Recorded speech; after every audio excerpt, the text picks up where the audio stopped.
बिस्मिल्लाहिर्रहमानिर्रहीम। आज हम बना रहे हैं बहुत ही मज़ेदार माश की दाल जो सबको पसंद होती है। एक पैन में 3/4 कप ऑयल गरम किया है। एक मीडियम साइज़ की प्याज डाल के उसको हमने लाइट ब्राउन फ्राई करना है।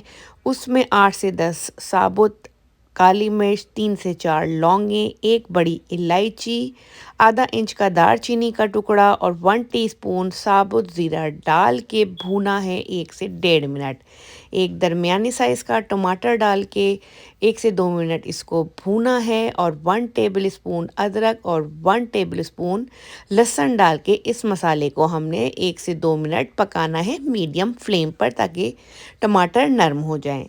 अब हम डालेंगे 1 टेबलस्पून भर के धनिया powder, 1 teaspoon cumin powder, half teaspoon हल्दी, हाफ़ टी स्पून देगी लाल मिर्च, 1 teaspoon red chili powder, 1 teaspoon garam masala और salt according to your test.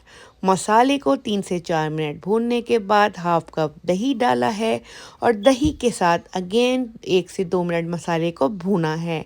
2 tablespoon पानी डाल के धीमी आंच पे दम पे रखें 5 मिनट। 5 मिनट दम पर रखने के बाद टमाटर नरम हो गए हैं, मसाला दानेदार हो गया है, भुन गया है।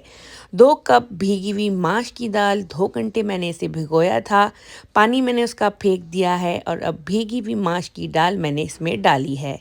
फ्लेम हमारी मीडियम टू हाई पर है। हाफ़ कप पानी डाल के हम इसे पकाएंगे इतनी देर तक जब तक पानी तकरीबन खुश्क ना होने लगे।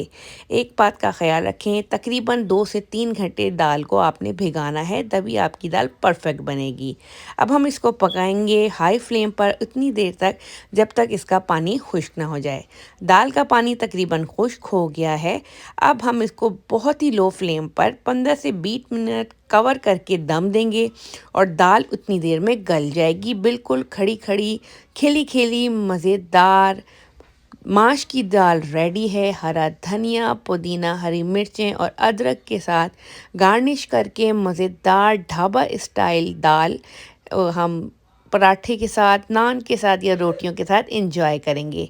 ये रेसिपी स्पेशली बिगिनर्स के लिए बहुत ही आसान है। जिनको दाल बिल्कुल बनानी नहीं आती, तो इस रेसिपी से आपने दाल बनानी है और मज़ेदार सी दाल खुद बना के खानी है।